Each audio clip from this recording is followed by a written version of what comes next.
Por diversas vezes, ocasiões da humanidade, as famílias, as pessoas se viram obrigadas por uma questão política, social, econômica, religiosa, muitas vezes, mas principalmente por autoridades de governo, a praticarem coisas que não acreditavam, que nos seus íntimos pessoais eram contrárias, inclusive, né? E aí, nesse contexto, a gente precisa entender, dentro do islamismo, para os muçulmanos, e até tomando o exemplo do próprio Holocausto para o mundo judaico, para o mundo dos judeus, qual é a diferença efetiva entre moralidade e ética?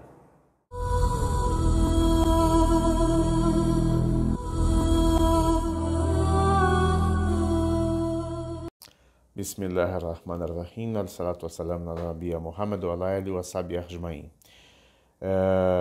Em algumas literaturas, em algumas obras bem interessantes que relatam, que falam sobre o Holocausto. E acho que é muito legal a gente começar por esse ponto, né? Já não gravo já há algum tempo, eu estava esperando ter uma pauta interessante que fosse realmente diferenciada para a gente poder conversar aqui com vocês, inshallah.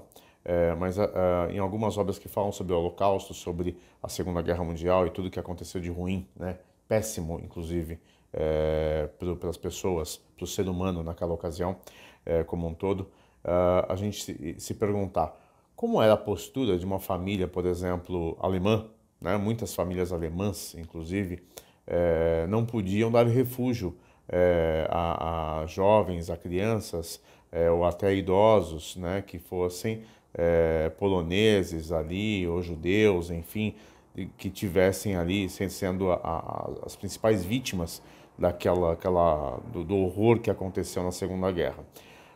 Porque isso afetava as leis que eram impostas pelo regime, né?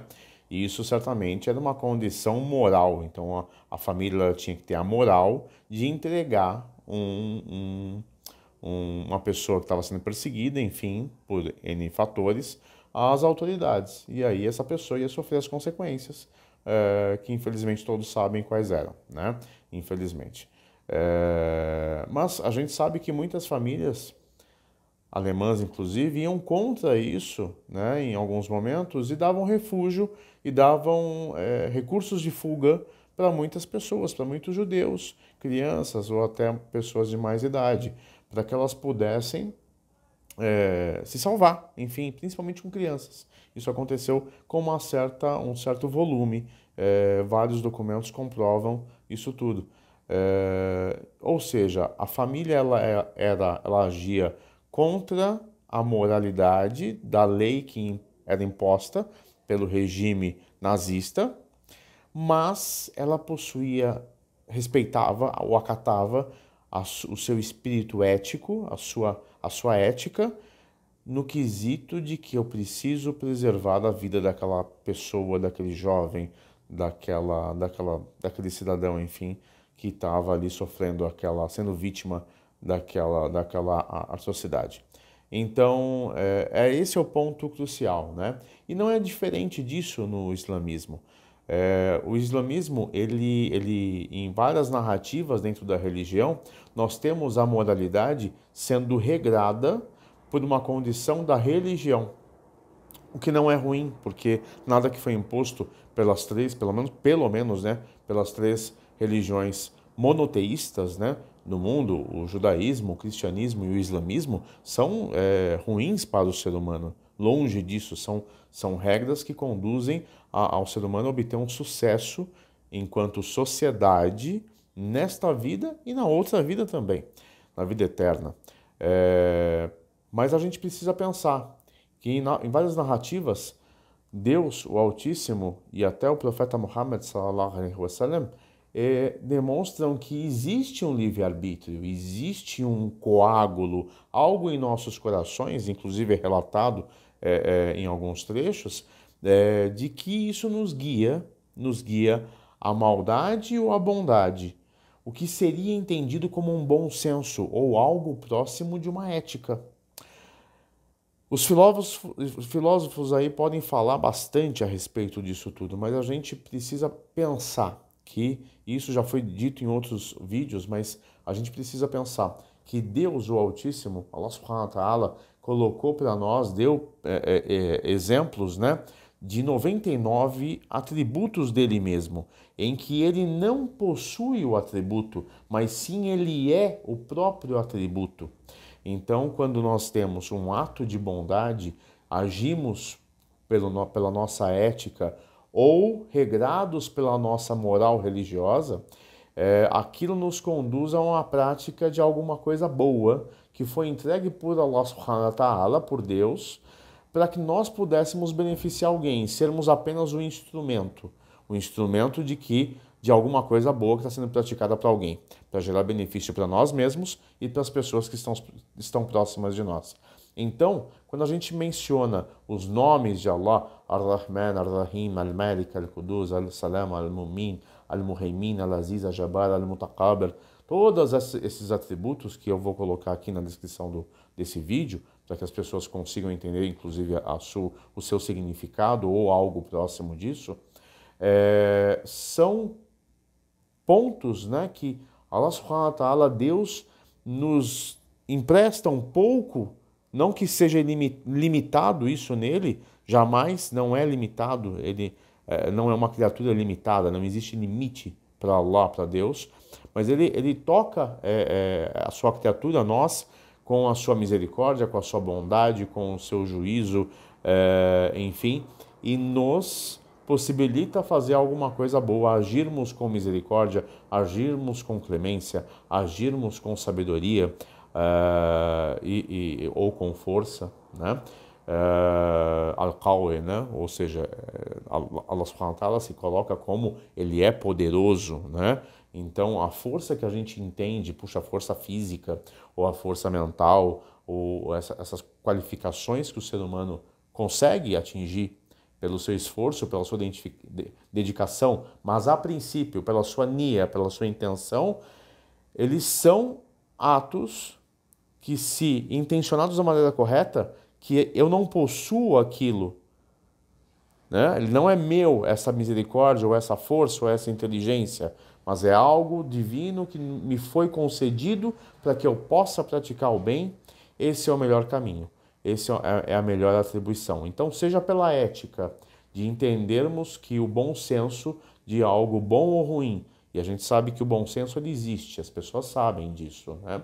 A não ser que uma pessoa que tenha um problema um problema patológico, mental, sofra de alguma doença, infelizmente mental, alguma coisa nesse sentido, talvez ela não tenha o que relacionado ao bom senso, ao entendimento de que eu vou puxar o rabo de um gatinho, vou machucar ele, vai doer, né?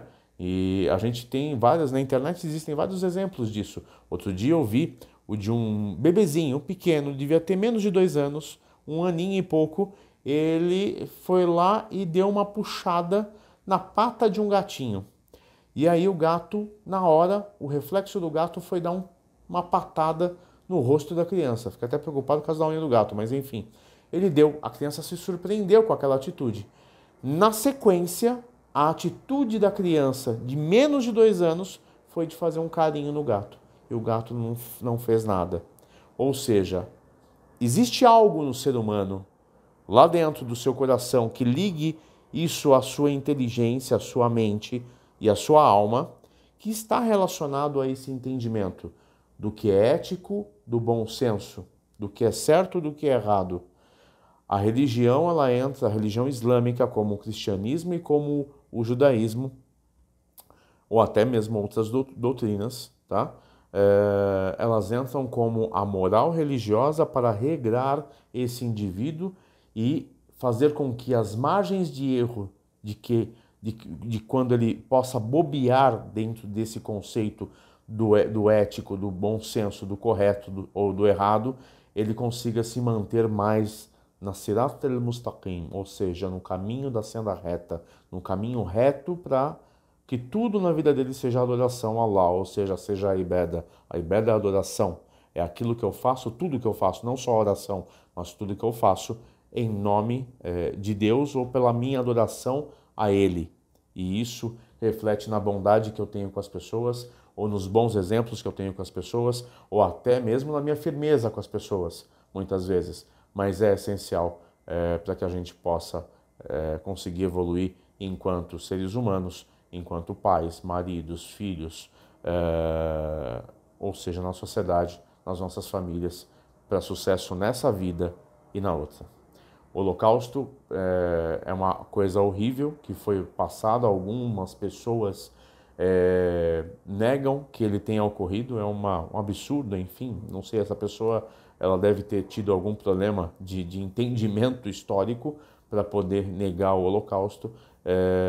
Infelizmente aconteceu. Esperamos que não aconteça mais. Que pena, que pena, que pena que mesmo sendo vítimas do Holocausto, a gente ainda veja em Israel o muro que foi construído ali para separar os palestinos do território israelense, e a gente sabe que esse muro ele só teve uma intenção, que as pessoas os jovens, né, palestinos não se relacionassem com as moças judias e os moços judeus não se relacionassem com as moças palestinas, o que é um absurdo porque a juventude seria o catalisador dessa miscigenação.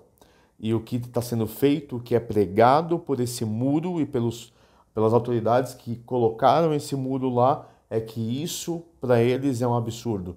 E, enfim, Deus sabe mais de todas as coisas e saberá com certeza arbitrar sobre cada uma dessas intenções. Assalamu alaikum wa rahmatullahi wa barakatuh. Que a paz de Deus esteja com você e com a sua família.